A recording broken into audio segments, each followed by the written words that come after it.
வணக்கம். எம்பெருமானார் திருவடிகளே போற்றி.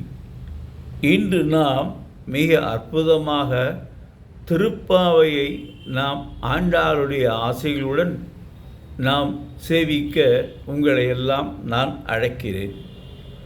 முதலில் அந்த பாடல்களுக்கு அமைந்த உய்யக்கொண்டார் அருளி செய்தவை நான் இங்கே வாசித்து காட்டுகிறேன். அன்ன வயல் புதுவை ஆண்டாள் அரங்கருக்கு பன்னு திருப்பாவை பல்பதியம் இன்னிசையால் பாடிக் கொடுத்தாள் நற்பாமாலை பூமாலை சூடி கொடுத்தாளை சொல்லு. இரண்டாவது, சூடி கொடுத்த சுடர்கொடியே தொல்பாவை பாடி அருளவல்ல பல்வளையாய் நாடி நீ வெங்கடவருக்கு என்னை விதி என்ற இம்மாற்றம் நாம் கடவா வண்ணமே நல்கு.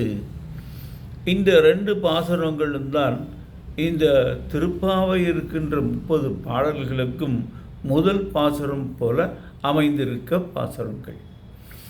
ஆக இன்று நாம் மிக மிக சிறந்த ஒரு நிலையில் ஆண்டாள் அம்மையார் அவர்கள் நமக்கு அருளி சென்றிருக்கக்கூடிய திருப்பாவையை அனுபவிக்க நாம் இங்கே ஒன்று சூடுகிறோம். இந்த திருப்பாவை என்பது அந்த அம்மையார் தன் நிலை கொண்டு பாடிய ஒரு பாடலா?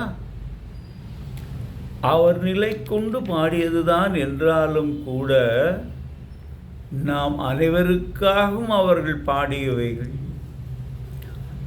அவர்கள் ஒரு வீடாக சென்று ஒரு இளம் பெண்ணையும் அவர்களுடைய இந்த அற்புதமான பட்டியலில் சேர்த்து கொள்கிறார்கள். ஆக இந்த பாசுரங்கள் கூட மிக சிறப்பாக அமைந்திருக்கும். அடியார்களுக்கு சொல்லப்பட்ட பாசுரங்கள் முதல் 10. அந்த 11 மற்ற பாசுரங்கள் அந்த பெண் அடியார்களை அழைத்தது. அவர்கள் எல்லோரும் ஒன்று சேர்ந்து கண்ணன் வீட்டு முன்னால் நிற்கிறார்கள்.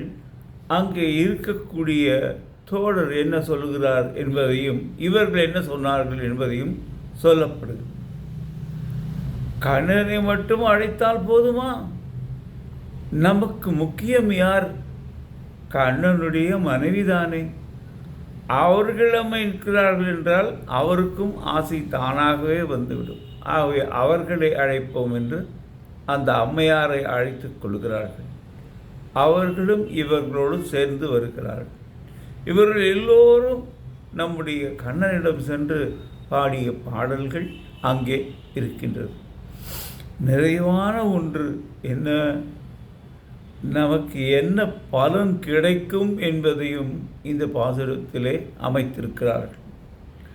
ஆகவே இந்த மாதம் மார்கழி மாதம், அப்படியா, அதை திருப்பாவை மாதம் என்றே நாம் மாற்றிக்கொள்ளலாம்.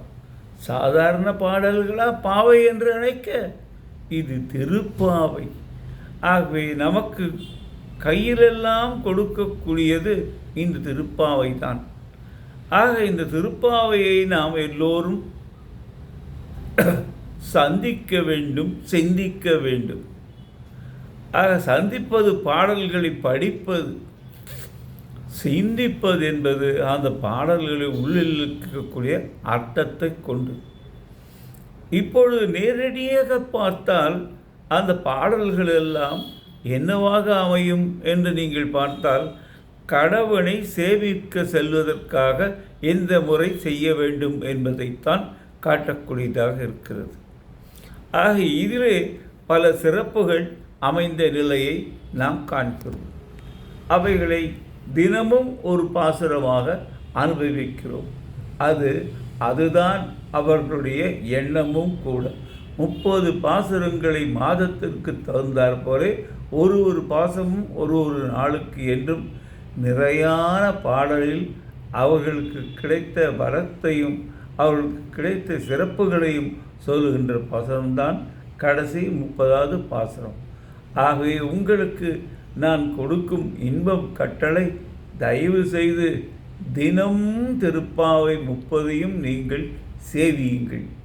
நீங்கள் சேவித்தாலும் அதோடு நிறுத்திவிடலாமா? இல்லை.